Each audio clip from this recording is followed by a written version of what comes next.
I am here to represent the interests of public health. And we have a crisis in Jamaica.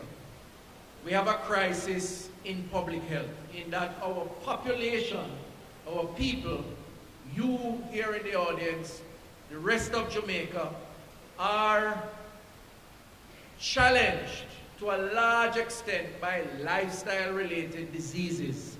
They call it NCDs, non-communicable disease.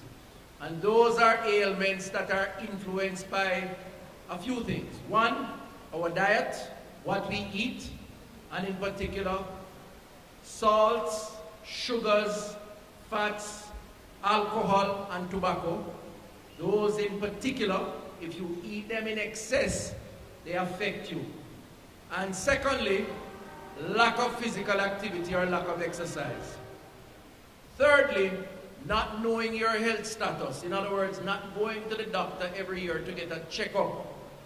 Even when you're not sick. We Jamaicans only go to the doctor when we're sick. The ideal scenario is to go when you're not sick at least once a year so the doctor can tell you whether or not your blood pressure high. So you don't wait until you get a stroke to know that something is wrong with the blood pressure.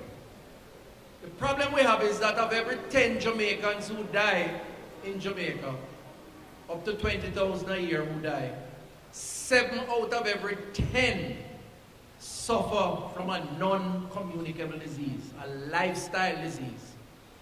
And that has put a lot of stress on our public health system. And you know about it. Long waiting time, not enough beds.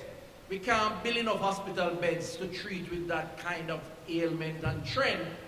So we have to spend a lot more time on the prevention, trying to reduce the risk of getting sick.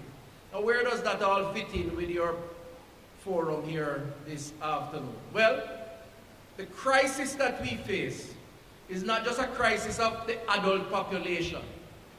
It is emerging and increasingly a crisis of our young people, of our children, your children, my children, all of our collective children.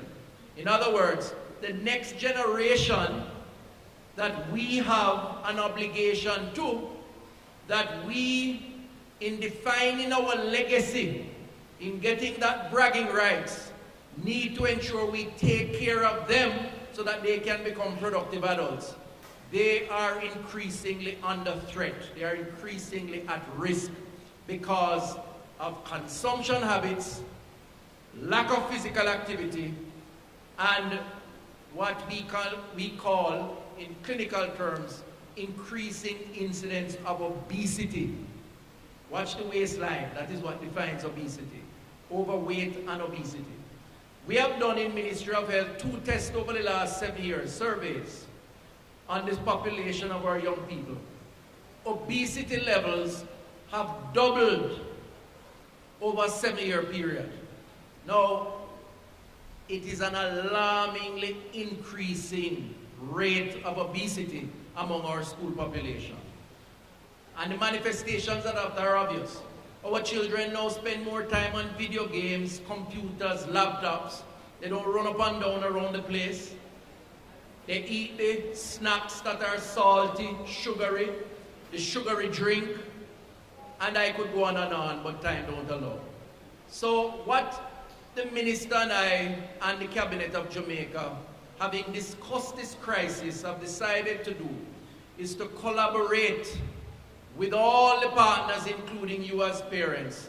We have to confront this issue of obesity in our schools in order to give our children a fighting chance for a healthier life so that they can take over and become productive citizens. Is that an important objective of parents and our society and government? If you agree, let us hear you say you agree. So you may have heard us announcing some plans going forward, and we need your support on it. One, you would have heard the Minister and I announce restrictions on sugary drinks in schools. Effective January 2019, drink with certain sugary content, and we'll get some of the technical details, even though you don't really need it. We're working with the manufacturers and so on, will be restricted from the school environment. we are managing what the kids are exposed to within the school environment. And therefore, we'll be encouraging them to drink more water or flavored water rather than the high-intensive sugary drink. And by the way, sugar is very addictive. It is an addiction.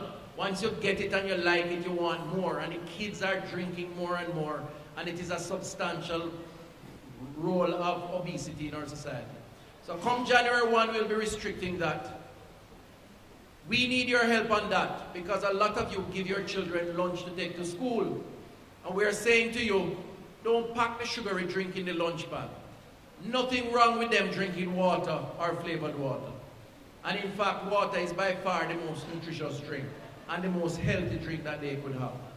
Secondly, the minister and I are working with our teams on a nutrition policy. That nutrition policy is going to guide what the school canteens prepare and the options that are available to our children on the school compound. Remember I tell you about the salts, the sugars, the fats. We want to ensure that those canteen operators prepare healthier meals. Minister will talk about Nutrition Products Limited and so on, but that is the overall objective. And we want to encourage you as parents to promote a more balanced consumption among our children. So you're going to see us sending home correspondence to you to encourage your child, instead of eating a sugary or a salty snack, pack a fruit in the lunch pan. A ripe banana, an orange, a OTT apple, a lot healthier. Leafy vegetables, healthier, rather than some of the pre-prepared tin stuff that is contributing to the obesity, the sickness, and affecting our children. We're also going to join forces to promote the Jamaica Moves concept in schools. So we will see us mobilizing our children to participate in more physical activity. Let them get out of the classrooms, go and run up and down in an organized way, bust a sweat to be parochial, and basically get the heart pumping in order to encourage them to keep fit, because that's a critical part of healthy living. So ladies and gentlemen, in closing, I am here to ask for your support, solicit your participation in this drive. This year, this government, the minister, myself, are going to be leading the charge to confront the vulnerability of our children in terms of health and wellness, the expansion of obesity, the impact on health and wellness, because we care, like you, about your children, and we want them to lead not just a life that gives them good education in their brains, but lifestyle that is healthy and give them a fighting chance to become productive adults. We crave your indulgence and your support in this regard. Thank you very much. God bless you.